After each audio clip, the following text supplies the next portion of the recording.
introduction.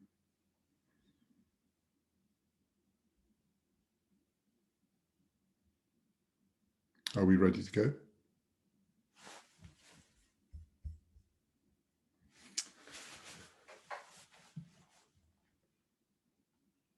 Good evening, everybody.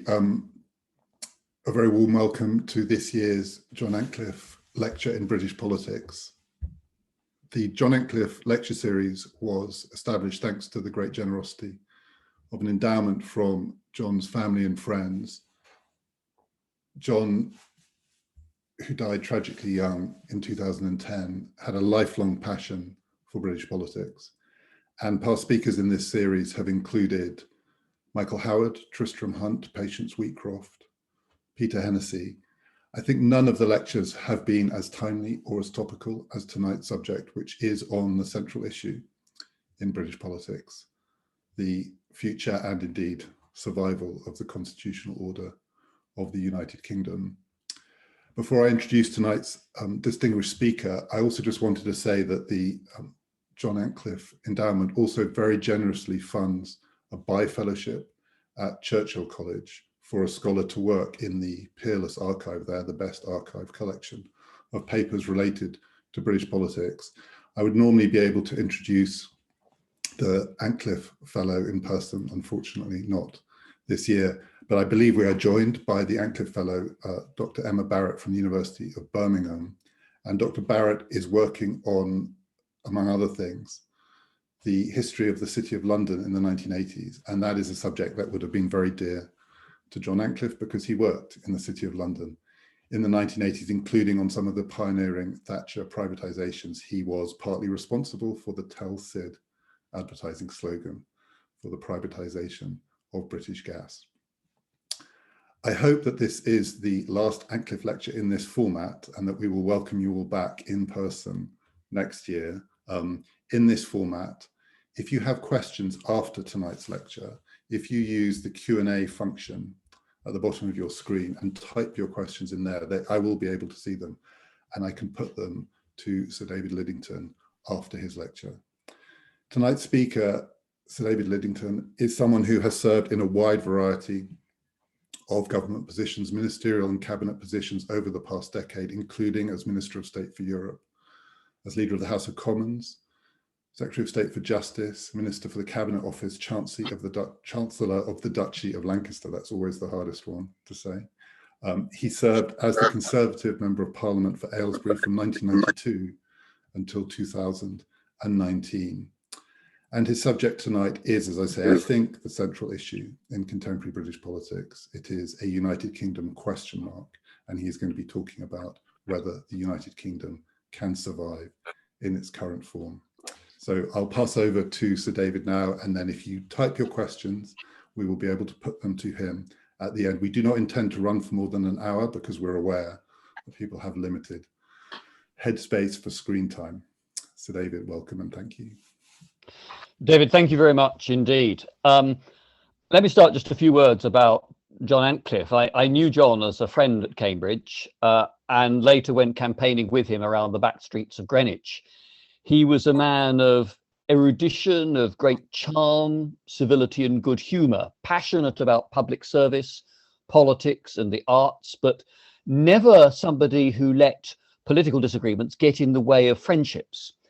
And I can't ever think of John without a grin on his face and an amusing and often mildly scandalous anecdote on his lips.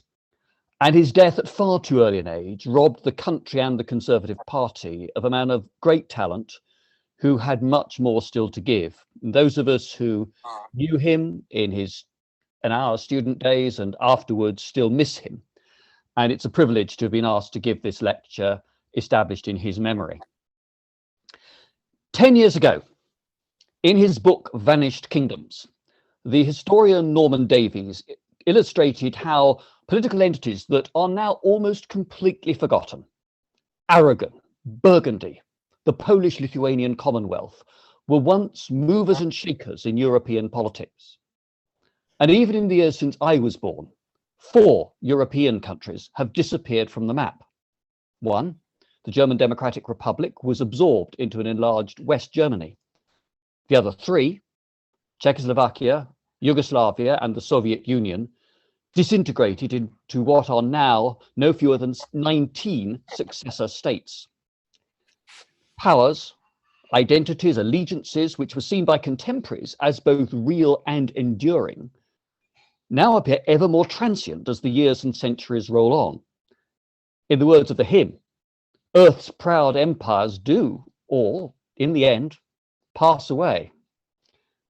So is the United Kingdom also doomed?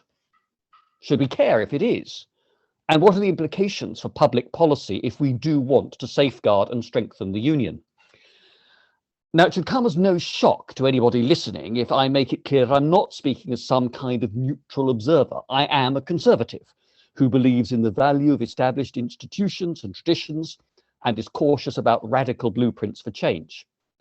And I'm also a unionist who sees the prosperity and security of people in every part of our four nations as enhanced by membership of the United Kingdom. Today, the United Kingdom is in greater peril than at any moment in my lifetime. Now, it's easy and wrong just to blame it all on Brexit. It's certainly true that the outcome of the 2016 referendum, a close but decisive overall result, but with 2 of the home nations voting to leave and 2 to remain, has bruised relationships within the UK. But what that referendum did was to crystallise tensions that had been building up over many years. In Northern Ireland, demographic change has eroded the unionist majority.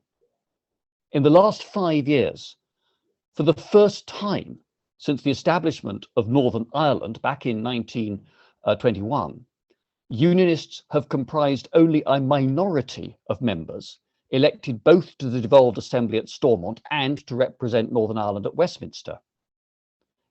We should know more when the 2021 census results are published, but now roughly 40 to 44% of the population of Northern Ireland identify as unionist and British, and the same proportion roughly as nationalist or Republican and Irish, with between 12 and 20% of people unaligned. The future of the Union in Northern Ireland rests therefore on the continuing consent of sufficient numbers of unaligned and moderate nationalist voters. In Scotland, the independence referendum of 2014 produced a decisive majority against separation, but by a much narrower margin than most pundits had expected at the start of the campaign. And just a year later, we saw the SNP tsunami at the 2015 general election. While the Scottish National Party has just one strategic objective, separation from the United Kingdom, or an objective it pursues ruthlessly, the unionist parties in Scotland, despite sharing the same strategic goal, have found it hard to put aside old political differences and find ways to work together to advance the cause of the United Kingdom. Welsh nationalism, historically centred on language and culture rather than on politics, has in recent years taken on a sharper political edge, with Cardiff Bay keen to claim the same powers as Holyrood.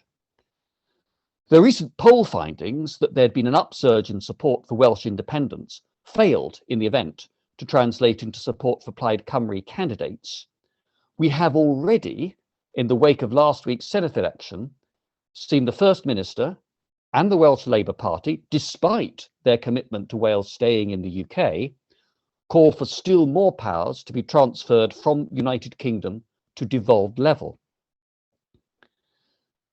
Meanwhile, English nationalism has manifested itself not as a demand to break free from the UK, but rather as a growing assertion of English identity and a deepening indifference about whether the Union survives.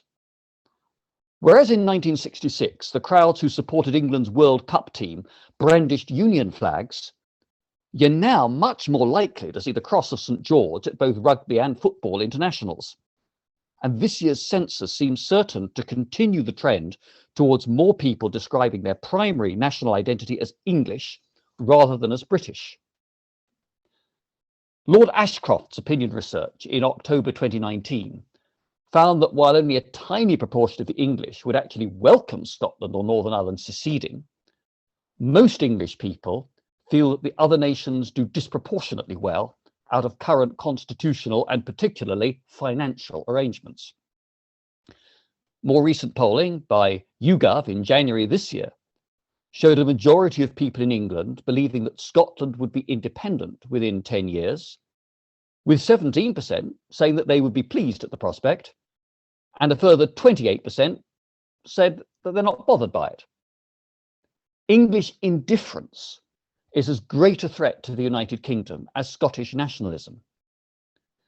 The UK government, and for that matter, the UK's opposition, have to argue and win the case for the United Kingdom, not just in Scotland or Northern Ireland, but in England too. Those poll findings matter because, of course, there can be no question today of the United Kingdom holding together, save through consent. In the case of Northern Ireland, a principle written into international treaty, and for Scotland, Wales and England, a statement of political reality. Whatever the outcome of the current debate about a second independence referendum in Scotland, and for what it's worth, I'm firmly with the Prime Minister in that argument, those of us who wish to maintain and strengthen the United Kingdom need to identify and adopt an effective strategy to shift public opinion and rebuild support for the Union. What lies behind these shifts in the public mood in all parts of the UK?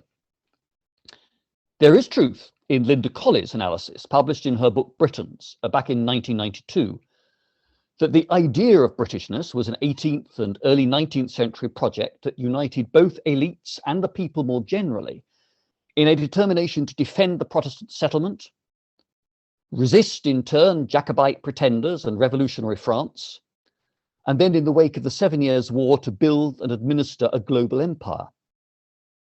In her final chapter, Colley questioned whether in a now secular country with friendly, or albeit somewhat at times fractious relationships with our continental neighbours, and in which Britain's imperial pomp really is now one with Nineveh and Tyre, there is any longer the essential ideological cement to hold the kingdom together. However, Colley's thesis, in my view, is not a sufficient explanation of what has happened.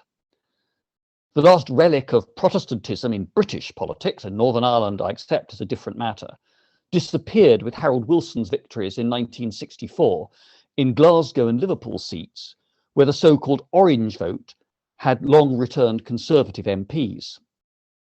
Almost all Britain's imperial territories had gained independence by the end of the Heath government in 1974. Yet as recently as 2010, there were just 6 Scottish National Party MPs returned to Westminster at the general election.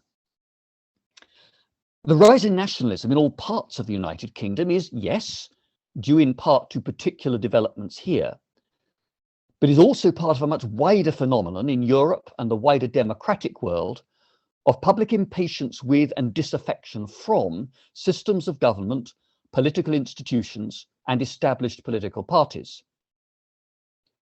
Too many people in too many parts of all 4 nations came to believe that their interests were being ignored by those in power. And we could debate what weight to attribute to particular elements: the decline of heavy industry and traditional mass manufacturing from the 1960s on, the financial crash of 2008-9, and the public sense that the institutions which they held responsible were paying no penalty. The impact of global competition and the digital revolution that have upended and are continuing to transform long-held assumptions about work and careers. These have added up to rapid, deracinating economic and social change, in the face of which many people have looked to local and regional identities for reassurance and a sense of rootedness. To that, one needs to add the new political dynamic stemming from the devolution settlements of the late 1990s. Newspapers and broadcast media in Edinburgh or Cardiff report and discuss public policy, chiefly in terms of players and policies in the devolved governments and parliaments, rather than in Whitehall and Westminster. A focus on devolved institutions and controversies that ends up, unintentionally, making the government and politics of the United Kingdom seem still more distant from the people of Scotland and Wales. So the challenge facing us, those of us who want to see the United Kingdom survive and prosper, is daunting. Part of the answer must continue to be relentless pressure on nationalists to answer the difficult questions about life outside the UK, questions they often prefer to avoid. What currency would Scotland have?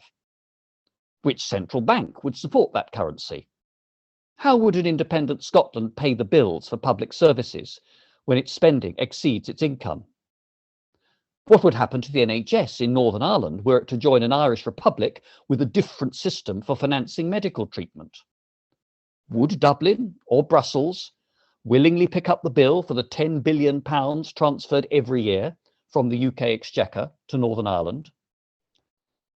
But it will not be enough to warn of the material and financial risks of separation. Those risks were and still are real. But those of us who support the United Kingdom also need to take to heart the message of the last 7 years. In 2014, a campaign that was framed almost entirely in negative terms about the cost of Scottish independence got the Better Together campaign over the line to victory, but failed to deliver any strategic shift of opinion in Scotland in favour of unionism. 2 years later, a campaign to remain in the European Union, which once again rested almost entirely on painting a bleak picture of life outside, went down to defeat in the face of a Leave campaign whose language and argument, indeed its very slogan, "Take Back Control," was grounded in an appeal to identity and values. And it is on that ground that United Kingdom unionists need to be able to win. The starting point has to be that you can be patriotically English, Scots, Welsh, or Northern Irish, and at the same time take pride in and feel loyalty to the United Kingdom and the institutions which underpin its constitution. In Northern Ireland, it also means going further. David Trimble, in his acceptance speech at the Nobel Peace Prize ceremony, spoke of how Northern Ireland had in the past too often been what he termed a cold house for Catholics. Today, the greatest risk to Northern Ireland staying part of the United Kingdom would be if men and women who think of themselves as Irish come to believe that the only sure way to protect that identity was to seek a border poll and Irish unification. For most people in our country today, identity is not a binary choice. Unsurprisingly, for a Conservative, I'm going to quote Edmund Burke, an Irishman whose first seat in Parliament was in Wendover, in my own former constituency in Buckinghamshire, and who's buried a few miles away in Beaconsfield, and in particular, the famous passage from his reflections on the revolution in France. To be attached to the subdivision, to love the little platoon we belong to in society, is the first principle, the germ, as it were, of public affections. It is the first link in the series by which we proceed towards a love to our country and to mankind. Note the words. The first link, not the final one, the first principle. The point that Burke recognised was that most of us live perfectly comfortably with multiple overlapping loyalties and identities. Imagine, for example, a proud Welshman living in a new residential estate in, say, Milton Keynes, a supporter of Liverpool at football, Glamorgan at cricket, a keen member of his local tennis club, serves on the Residents' Association Committee, a member of the Methodist Church, who looks forward to celebrating Diwali with his Gujarati heritage wife, who, by the way, was born in Leicester, educated in Glasgow, is branch secretary of the Royal College of Nursing at the local hospital, and serves on the committee of the local Conservative Party. Identity does not have to be exclusive, and in most people's lives, it isn't. The United Kingdom is made up of 4 much older nations, each of which is itself heterogeneous in character. Shetland, with its Nordic affinity, Aberdeenshire and Galloway feel a long way from metropolitan Glasgow. Cornwall very definitely has its own history and identity. with any notion that either local authority or parliamentary constituency boundaries cross the Tamar, regarded as an insult to the memory of Bishop Trelawney. Within Northern England, Tyneside feels very different from Yorkshire, as if some echo of the distinct identities of Bernicia and Dara had lingered on over the centuries. Gwynedd is a long drive from Gwent, and for geographical reasons, North and South Wales have developed economic ties with different parts of England. Civic loyalties and both economic and cultural distinctiveness add to the complexity of any debate about identity.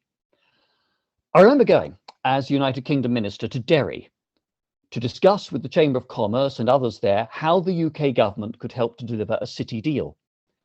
One message that came through very, very powerfully at that meeting was that the deal for Derry, Londonderry, had to be very different from the one that we were also discussing for Belfast.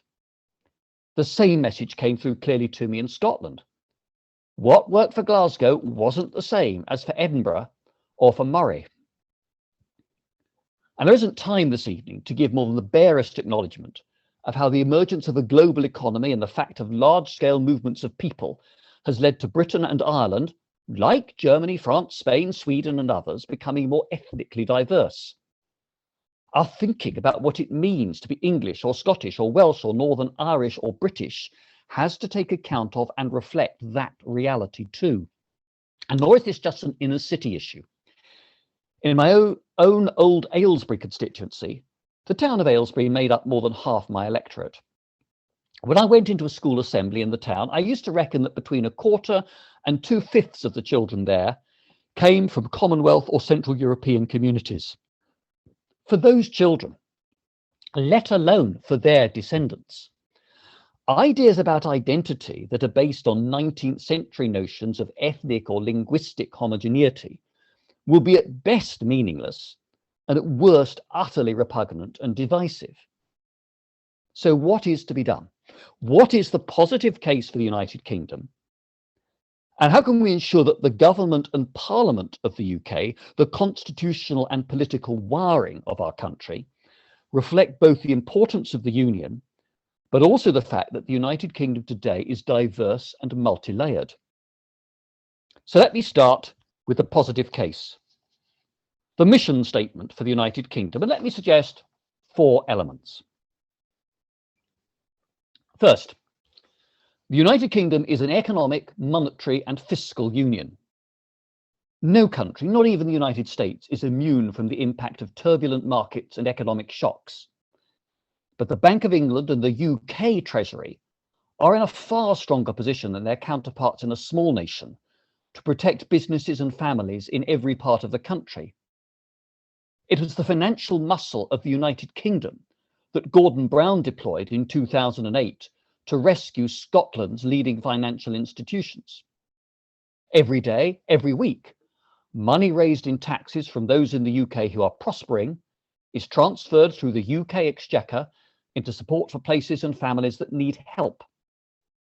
A United Kingdom internal market with common rules on product safety and standards of manufacture, and an absence of tariffs between different parts of the UK, means that the salmon processor in Rosyth can sell his produce freely to supermarkets in Swansea or Southend, or a paint manufacturer in North Wales can supply car makers in Falkirk or Washington Newtown without worrying about additional chemical regulations.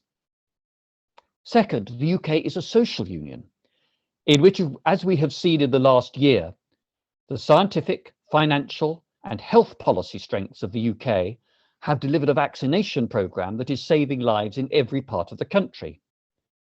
Whereto a common system for financing state pensions, disability and unemployment benefits from a progressive UK-wide tax system gives the same safety net of social protection to all.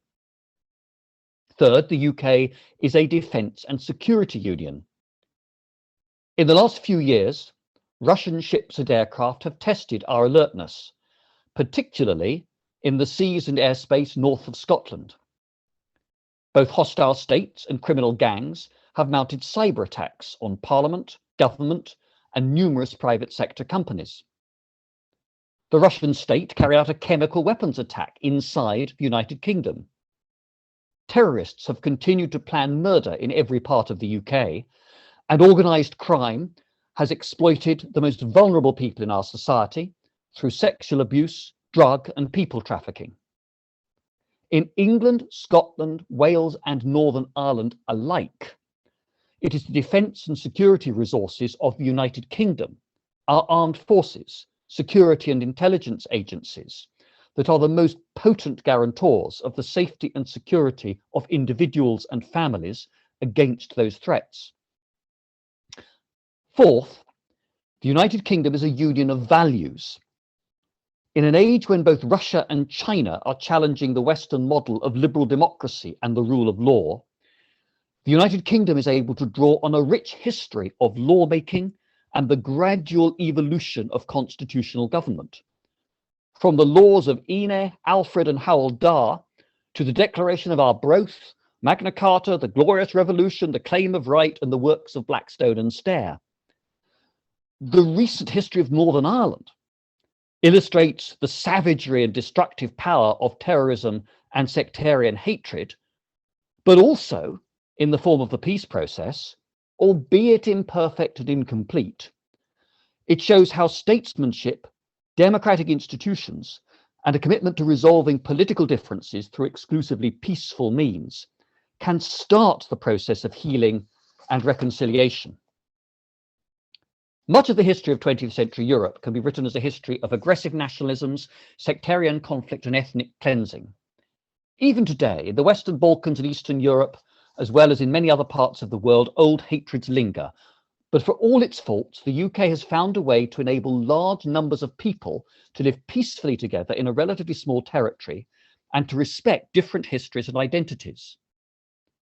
Common values, coupled with the diplomatic and economic weight of the UK, also enable this country to do far more to shape global action to address the climate crisis and promote international development than would be possible for any of the home nations acting on its own. There are plenty of good songs for supporters of a United Kingdom to sing. And I haven't yet mentioned the arts, sciences, or the vast network of family ties that unite people of Scottish, Welsh, English, and Irish ancestry. But what are the implications for public policy?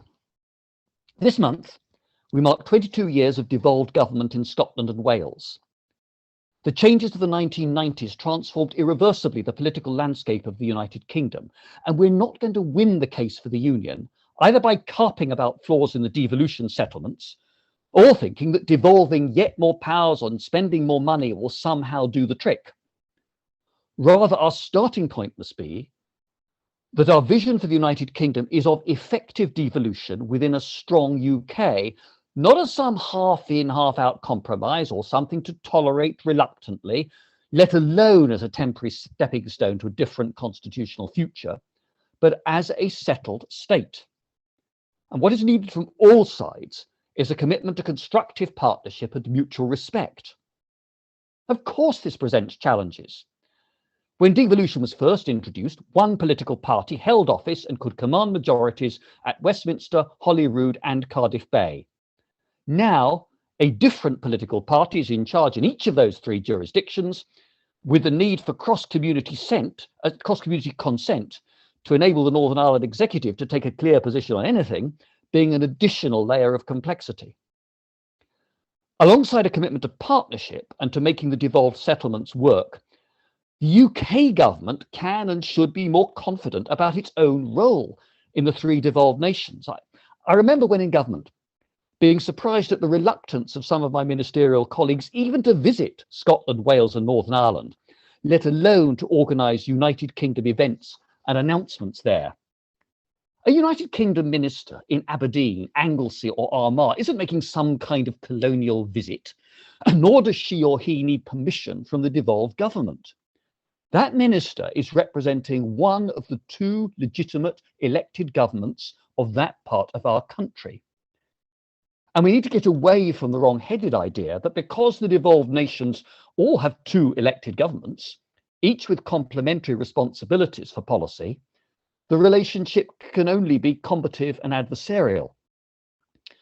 The Johnson government's decision to make its key strategic priority to level up educational and economic opportunities for people and communities who have for many years felt ignored and left behind is right. If the political and constitutional system that exists fails to deliver what people want and expect, whether you define that in terms of living standards or the quality of public services or security, discontent will fester and grow. And people in Strabane or Merthyr Tydfil or Dundee should be as much entitled to benefit from levelling up as their fellow citizens in Middlesbrough or Grimsby. An economic, educational and social transformation on the scale the Prime Minister wants can't be achieved simply by issuing instructions from an office in Whitehall. For those ambitious government policies to work, they must be tailored to the needs of the different parts of this country, and the people living in those areas will need to feel they have a stake in their success. I came to the conclusion, on the basis of my experience in the Cabinet Office, that whether it's delivering an industrial strategy or high quality apprenticeships or integrated transport or a joined up plan to implement net zero carbon, we're likely to get better and faster results and encourage at the same time innovation and experiment if these things are done by the central government of the UK working in genuine partnership with elected, devolved local and regional leaders, who in turn can use their convening power to rally business, education, cultural and third sector organisations, and through their endorsement, give additional democratic legitimacy to the plan. A lot of this is already happening. City deals in all 4 parts of the United Kingdom, broadband initiatives between the UK government and local authorities in rural Scotland, devolved and local government support for spaceports and for landmark cultural projects like the V&A in Dundee. The United Kingdom government has committed money to those things.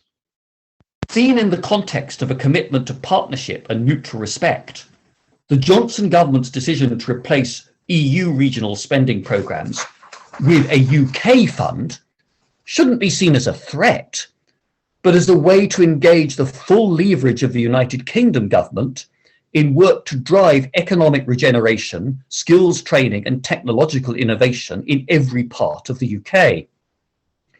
Now, those who argue for partnership need to be realistic. We will never persuade the current First Minister of Scotland that devolution is working well. Her overriding strategic objective is independence.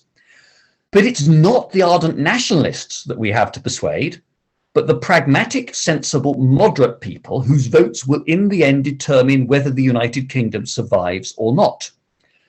When I met the distillers on Islay, I got some good gigs in government. They were clear about their priority. They wanted their roads fixed to cope with the number of whisky tourists now visiting the island. They didn't care very much about whose competence it was to do it. They just wanted their 2 elected governments to work together and sort it out. And intergovernmental relations are not defined by fixed moments or set piece events. Good relationships don't begin and end with a meeting in Downing Street. Rather, they require a culture of joint working and constant dialogue embedded between the governments that continues in the background, usually away from the headlines. Even on the fraught issue of Europe, officials from Whitehall and devolved departments work together to map out the new UK-wide common frameworks now needed to ensure that as regulatory powers previously exercised at EU level come to be exercised by the relevant authorities within the UK, businesses can continue to buy and sell freely across the UK's internal market. That collaborative work was what businesses in all parts of the UK told us they wanted. And it showed that many of those UK-wide frameworks could be light touch or even handled exclusively at the devolved level. At the end of the process, out of 153 areas of policy where EU rules intersected with devolved competencies, there were just 4 areas where disagreements remained unresolved. All well and good. But the risk of the UK fracturing is now so serious that it cannot be enough to rely on goodwill and relationships of trust established between individuals who, whether they're ministers or civil servants, are rarely in post for more than a few years. We need habits of partnership to be nurtured and supported by procedural, institutional and political reform. Now, of course, much work's already been done on this theme, including by the Common Select Committee on Public Administration and Constitutional Affairs, the House of Lords Constitution Committee, the Constitution Unit, the Constitution Reform Group, the Institute for Government, the Bennett Institute at this university, and the Dunlop, Smith and Silk reports. Gordon Brown has called for fundamental reform of the UK's constitution. And Professor John Denham, a formidable minister in the Blair and Brown governments, has written extensively about England's place in the United Kingdom. There's no shortage of policy ideas. What is needed are political decisions to make choices and act upon them. I make no claim to have devised some perfect blueprint for reform, but let me offer a few suggestions for change. To the machinery of government in Whitehall, to intergovernmental structures, to parliamentary scrutiny and cooperation, the place of England in the UK, and not to reopen old wounds, but because especially when dealing with Northern Ireland, the subject is unavoidable, how to develop the future relationship between the UK and the European Union in ways that strengthen rather than harm the United Kingdom. First then, the formal machinery of the UK government at both ministerial and official level should be strengthened to improve union awareness and union capability across the whole of Whitehall. The pattern of devolved and UK responsibilities today is much more complex than that established back in 1998. That's due partly to the devolution of further powers in later legislation and partly to the impact of Brexit, which has involved, as I've said, the return to the UK of more than 150 policy responsibilities that interact with devolved powers. At present, departments vary enormously in their understanding of how devolution affects them. In part, that reflects the extent to which devolved issues intersect with a particular department's responsibilities, and partly it's also down to the priority an individual Secretary of State or Minister gives to such matters.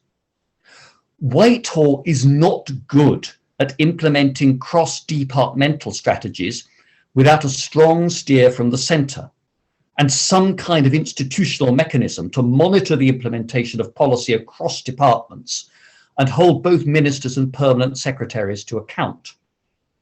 Lord Dunlop has proposed designating a senior minister, probably in the Cabinet Office, as having overall responsibility to make sure that all government policies contribute to strengthening the union and that every department is alive to the legal competencies and the political sensitivities of the devolved nations. A beefed up civil service structure would support that minister and the 3 territorial secretaries of state, and there'd be a determined effort to improve the union and devolved capability of the civil service. That has to be right. Union, including devolution capability, needs to be written into the system for the appraisal and promotion of civil servants. If we're to institutionalise habits of partnership and mutual trust, we need to have a system in which every senior civil servant will have had experience of working with or working within one of the devolved administrations. Second, the process and structure of intergovernmental arrangements between the UK government and the 3 devolved administrations, the Joint Ministerial Committee or JMC system, needs a reboot. In 2016, the UK and devolved governments actually reached agreement on a set of reforms to the system, only for them to be vetoed at the last minute by Martin McGuinness in a row over how devolved ministers should engage with foreign governments. But the measures agreed then by Conservative, Labour and SNP administrations are still a decent basis for change. A regularised timetable of meetings, including those of the Prime Minister with First Ministers, rotation of venues between the 4 nations, provision for the commissioning of joint work, surely a need reinforced by our experience of the pandemic, and opportunities for more informal discussions between ministers. In the months and years ahead, both devolved and the UK governments will want to amend retained European law. There will be more and more cases where a new policy has devolved as well as UK implications, such as where the negotiation and agreement of an external trade or climate deal is a reserve power, but the practical implementation of whatever is agreed touches on devolved competencies. It makes sense in such circumstances to have established forums and processes which ensure that the particular interests and priorities of each part of the United Kingdom have been identified, and wherever possible, a common approach has been endorsed by all. The present JMC system isn't up to scratch, and I hope that the still ongoing intergovernmental review of those arrangements will conclude in a package of agreed reforms. Third, Parliament needs to raise its game. There seems to me to be a strong case for a select committee, possibly a joint committee drawn from both Commons and Lords, with a remit to look cross-departmentally at the interaction of government policies with devolution, including responsibility for questioning the relevant senior minister should the Dunlop proposal to create such a post be carried through. And it should also be possible for Parliament to develop closer relationships and more frequent meetings and conversations with the Scottish Parliament, the Senedd, and the Northern Ireland Assembly. The experience of online working during the last 14 months ought to make such exchanges easy to establish without the need for lots of extra travel. I would also like to see the standing orders of the different parliaments and assemblies allow for joint work where there was agreement amongst the parliamentarians themselves that such an initiative was right. Fourth, the English question. If English disillusion and indifference persists, the United Kingdom will remain in peril. A classic federal model won't work for the UK because England is too big and the so-called regions of England are bureaucratic fictions that mean little or nothing to the majority of people living in them. A system of governance in England that was less centralised and sought opportunities for devolution would deliver better outcomes in terms of economic regeneration, but also, I believe, reduce the sense of alienation that exists in too many places, and it would stimulate civic pride. Ben Houchen in the Tees Valley, Andy Street in the West Midlands, and Andy Burnham in Greater Manchester have each shown how an elected mayor can galvanise thinking and action to deliver economic results for their area and to act as a champion for local interests and priorities, demonstrating to voters that democratic politics really can make a difference to their lives. And I want to see this government grasp the challenge of how to devolve more power in non-metropolitan areas. In England outside the city regions, I see unitary county and borough authorities as the way forward, big enough to think and plan strategically, but with historic civic identities that mean something to the people they represent. Of course, such reforms could be controversial. Conservative authorities in Dorset and Buckinghamshire argued fiercely over different models of unitary government, as did Labour councils in South Yorkshire over the role of their metro mayor. But I hope that this government continues to encourage reform, and devices like citizens' assemblies could play a useful role in identifying compromises and ways forward. But alongside further devolution within England, there should be a distinct place for England's voice in the constitutional structures of the United Kingdom. In the JMC, or whatever succeeds it, there needs to be a minister in attendance who knows that his or her job is to represent the English interest, leaving responsibility for brokering an overall and preferably a UK position, an agreed UK position, with the cabinet minister who would be in the chair. And I'm attracted by the idea too of a standing consultative body of England's mayors, counties and boroughs, which UK ministers with English responsibilities would meet on a regular basis.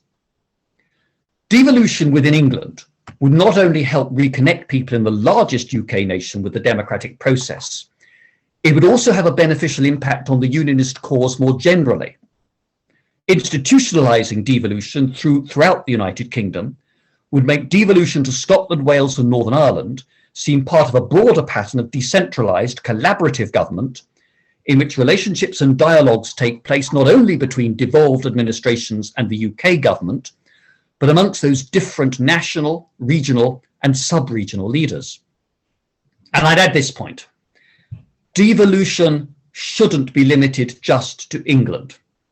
As the Smith Commission noted, there is a powerful case to say that the devolved government in Scotland and I would add Wales and Northern Ireland too, is itself too centralised, and that greater powers should be devolved to cities, counties and regions within those three nations too. Fifth, and very briefly, Europe. I am not arguing for the United Kingdom to rejoin the EU, but for many people, including for majorities in both Scotland and Northern Ireland, the sense of being European is one aspect of those multiple identities that I spoke about earlier. For now, having gone through the seismic quake of Brexit, we're living through a series of aftershocks. But as we go forward, I believe that friendship, close strategic cooperation, and the rebuilding of people-to-people ties between a UK outside the EU and the other democracies of Europe would help some of the scars in Scotland and Northern Ireland to fade. The United Kingdom is a remarkable example of a successful multinational state, a peace project long before the European Union was dreamed of. Through the UK, the political, economic and cultural influence of each of the home nations is amplified, and the four nations have achieved far more collectively than any of them would have done had they tried to go it alone. To overcome the strains that now threaten the unity of the UK will require a cultural shift in UK politics in favour of partnership and mutual respect, backed up by changes to the way we do business in both government and parliament. Time is short. We need now to get on with that work. Thank you very much. Thank you very much, David. That was absolutely fascinating. We have some questions. If people have more questions, that we may not get to them in time, I'm afraid. And I'm also going to take advantage by asking the first one, and then I will go through some of the questions in the Q&A. And you can answer these as briefly as you would like. I just wondered about, you mentioned Gordon Brown, and he's been quite prominent this week. Mm-hmm. And he has said that he thinks the way to think about Scotland is as a 30-30-40 nation, 30 and 30 entrenched positions on either side, pro-union, pro-independence, and then the 40 in the middle. And you touched on this, as it were, appealing to the what you might call the waverers, but you also spoke about the need, I took it, for a more unifying message than that. In a sense, is there a danger in focusing on the 40 that the majority is still, in some sense, being left out? I just wondered how you interpreted that. I think that I mean, who am I to challenge Gordon's analysis of the division of opinion within Scotland? But I think actually an emphasis on unity, or the positive message about the United Kingdom, is a key part of trying to enlarge that 40% of persuadables, and actually say, look, it's not just a question of horrible things happening to you if you vote for independence. Actually, there's something that's really good and important and valuable about being part of the United Kingdom, which should matter to you and your children and your grandchildren. And so I don't see a contradiction between those two objectives. I think the positive message about the UK is an integral part. I think chipping away at that nationalist 30 will take longer. But frankly, if you could get a 70% vote in opinion polls, or even in some hypothetical future referendum for the union, I think that would put the nationalists on much weaker ground than they think they're standing on at the moment. Yeah, these days a 70-30 vote on anything would be quite close to a miracle. So a couple of very broad questions here. So one very broad one, but I think important, a very straightforward question. Does a focus on our past strengthen or weaken the union today? I think that it mustn't be an exclusive focus on the past. I think that I'm talking about the past. I think that it's important to if you're making the case for the United Kingdom, to show how each part of the United Kingdom has both benefited and has contributed, which is why in what I've said, I made sort of passing references to my historical and sort of evidence to Lords of Haldar, to Stair as well as Blackstone to Declaration of Arbroath Claim of Right, and so on. And I think that is really, really important. That it's important that people in Scotland, Wales, and Northern Ireland don't think that they're having an English past imposed upon them, but they have contributed to a shared historical experience, which includes ugly and unpleasant as well as glorious episodes. So I mean that's the way I would go about it. I mean my own view is that history is complex. I've always found I have no problem with reading E.P. Thompson or Eric Hobsbawm or Christopher Hill alongside Geoffrey Elton and the if you like the more people seen as more centre right or liberal authors. So the Stubbsian constitutional history of England has its place as a partial explanation of the past. It's not the whole story. We'll never get to the whole story. You can't recreate the simultaneity of events as they happened at the time. But we should not talk exclusively about the past. We have to talk about the present and the future. The past is an aid to that in this debate, in showing how each nation has contributed as well as how each nation has benefited.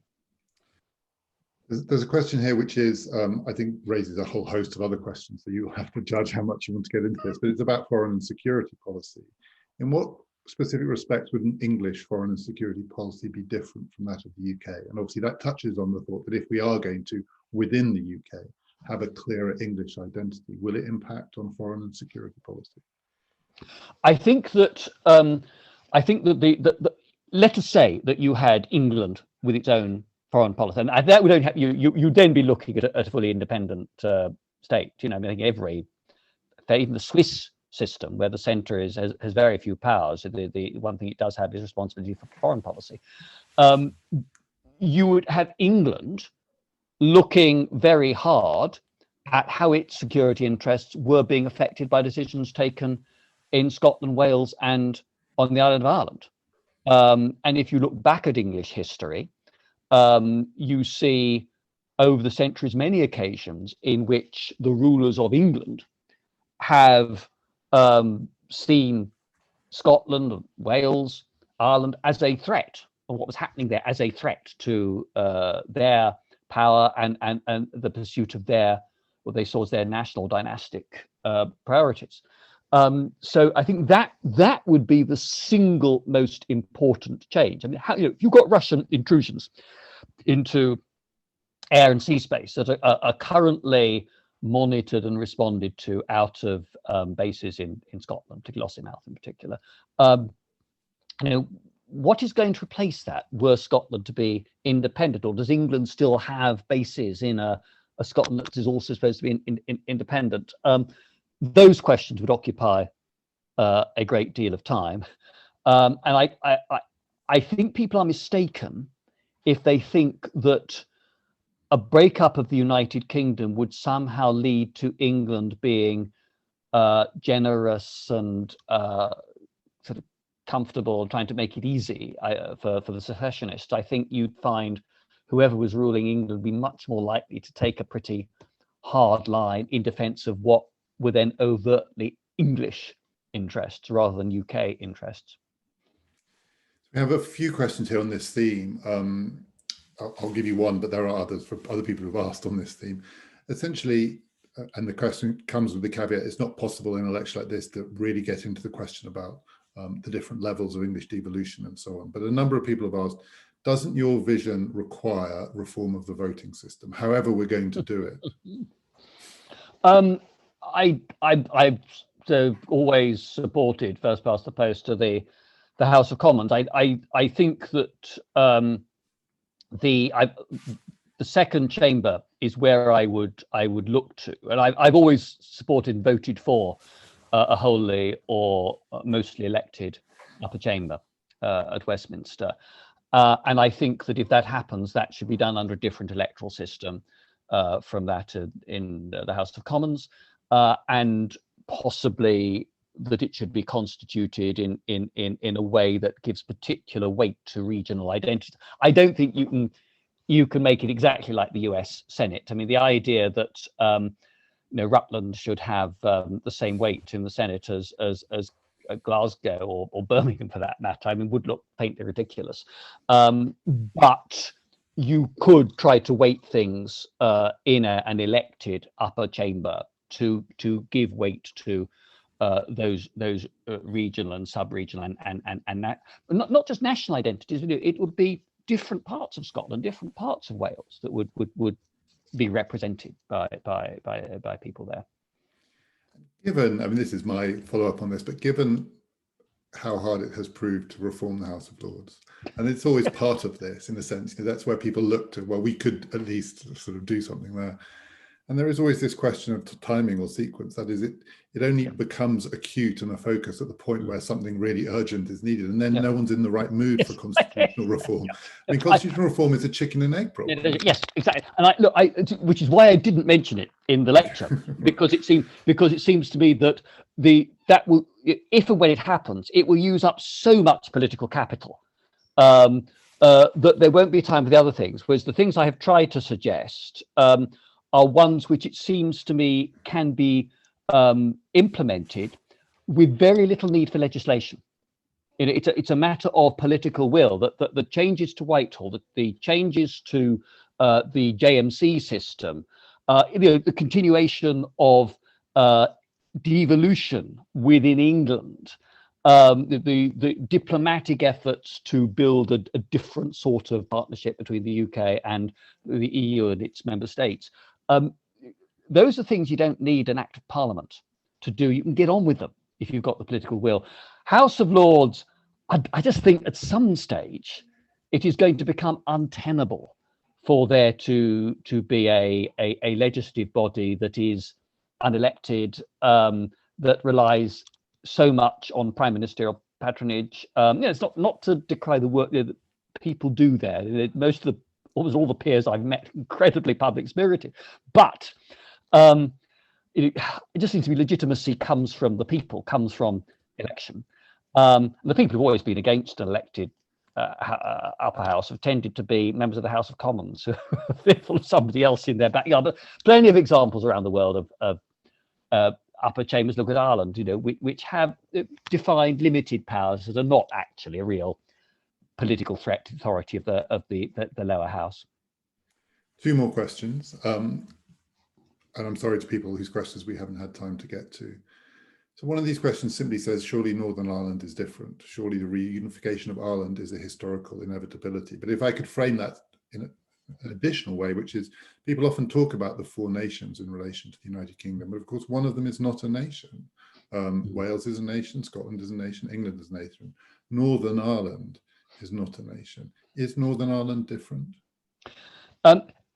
It is different. I mean, by virtue of the fact that particular constitutional arrangements were set out in the treaties and the legislation that followed the Belfast Good Friday Agreement, including the provision for the border poll being written into law there. Now, I certainly hope that Northern Ireland chooses to remain within the United Kingdom. There's another lecture to be given on another occasion about the UK-Ireland relationship, which I think is something to which we need to give a great deal of attention and work on hard. Now our ministers and officials are no longer meeting with each other week after week in the margins of council meetings in Brussels. So actually that bilateral London-Dublin relationship is of critical importance, and not just for Northern Ireland. But I think that what I do think is missing in Northern Ireland at the moment, sadly, is strategic thinking from any of the leaders of unionism about how you foster support for the union in a population where declared unionists are now in the minority. On the contrary, I've seen the start of a debate in the Republic of Ireland about what unification would mean. And there's some really difficult questions for them, because they'd inherit, for example, the Good Friday Agreement duty to respect and foster the British identity and loyalty of unionists. Now, what does that mean for how the Irish state thinks of itself and is constituted? And that's before you get to the practical problems about the NHS and as against the Irish Republic's health finance system and so on. So Ireland had just begun to think about that. I don't think unionism in Northern Ireland has yet started to think strategically, and I believe it really does need to do so. This last question was the first one that came in, so in a sense I saved it to last also to spare you. You may be guessing what's coming. Does not your analysis somewhat understate the effect of Brexit, which has turbocharged nationalism in Scotland and Northern Ireland? Oh, it's certainly it is certainly. I did say it has made things more sensitive. I think it has intensified those trends that were there. But I think that if you look back at the 2014 Scottish referendum, the fact that the margin was only 10% on polling day, whereas at the start of the campaign, I was talking to Labour politicians who were very active, Scottish Labour politicians very active in Better Together. They were expecting a landslide victory at the start of the referendum campaign. Didn't come to that. And I think that they've been an underestimate of the sense of discontent that there was for a whole number of reasons I tried to say in parts of Scotland about the effectiveness and responsiveness and accountability of politics to their interests and their needs. And the nationalists exploited that real sense of abandonment and also couched an argument that was positive in tone about values and identity, and we can be a great little nation like Norway or like Ireland.